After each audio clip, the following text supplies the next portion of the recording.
Bienvenidos a este nuevo módulo. En este módulo trataremos las rutas a seguir para la aplicación del procedimiento unificado, especial y expedito para la sanción de los delitos de violencia contra las mujeres o miembros del núcleo familiar. Este procedimiento es aplicable para los delitos contra la integridad sexual y reproductiva, cuando sean cometidos conforme a lo que establece el artículo 158 del COIP, es decir, violencia sexual contra la mujer o miembros del núcleo familiar. Además, son aplicables las disposiciones comunes establecidas en el artículo 175. La autoridad competente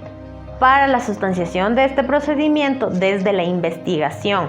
hasta la etapa evaluatoria y preparatoria de juicio, será aquella especializada en violencia contra la mujer o miembros del núcleo familiar. Desde la etapa de juzgamiento, la autoridad que conozca el procedimiento serán los tribunales de garantías penales, dependiendo del delito. El hecho de que la víctima sea mujer, indistintamente de las infracciones que se cometan contra ella, determina la competencia para la sustanciación de los procesos. Conforme la normativa antes expuesta, el procedimiento especial y expedito, y conforme al artículo 2 de la Resolución 11/2018 del Pleno de la Corte Nacional de Justicia, las juezas y jueces de violencia, es decir, estos jueces especializados, en tanto jueces unipersonales,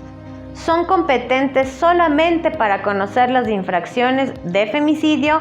y de violencia contra la mujer o miembros del núcleo familiar contempladas en los artículos del 155 al 159 del COIP. Una de las preguntas frecuentes que se hace la mayoría de juzgadores y la mayoría de procesados y víctimas es si es posible aplicar el procedimiento directo en delitos flagrantes de violencia contra la mujer o miembros del núcleo familiar y contra la integridad sexual y reproductiva que tengan penas de menos de 5 años de privación de la libertad. A esto la Corte Nacional de Justicia ha respondido que es precedente, puesto que siguiendo el expreso mandato del legislador y además en sintonía con los parámetros dados por la Corte Interamericana de Derechos Humanos, en el sentido tanto de que los procesos de delitos por violencia sexual y reproductiva deben ser juzgados a la brevedad posible, mediante un proceso ágil y efectivo, evitando la revictimización y la impunidad, más aún tratarse de delitos calificados como flagrantes.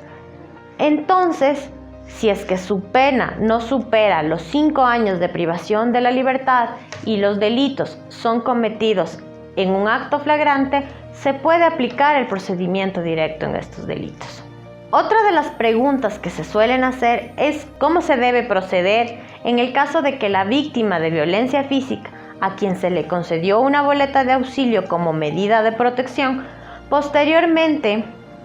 sea agredida nuevamente por la persona en contra de quien está emitida esta medida de protección.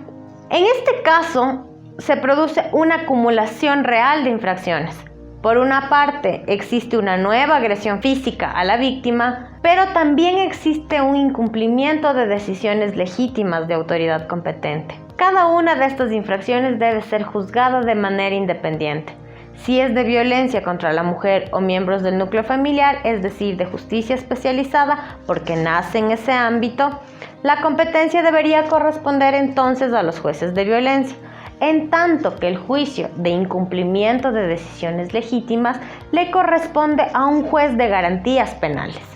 Una de las preguntas frecuentes es también si el testimonio anticipado de las víctimas de violencia se debe receptar inmediatamente después de conocido el hecho, sin necesidad de notificación al agresor, a quien, para garantizar el debido proceso, se ordenaría a la Defensoría Pública que asuma la defensa técnica. Para que proceda el testimonio anticipado, es necesario contar con la defensa técnica del procesado.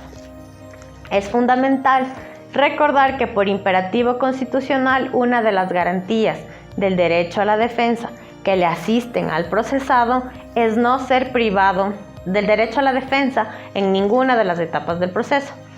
a ser escuchado en igualdad de condiciones y a presentar verbalmente o por escrito sus argumentos. Para el caso de la recepción del testimonio anticipado en el procedimiento expedito, deben respetarse todas las normas del debido proceso, precautelando el derecho de las víctimas a la defensa. Por lo tanto, también se debe notificar al agresor para evitar nulidades procesales que a la final alarguen la obtención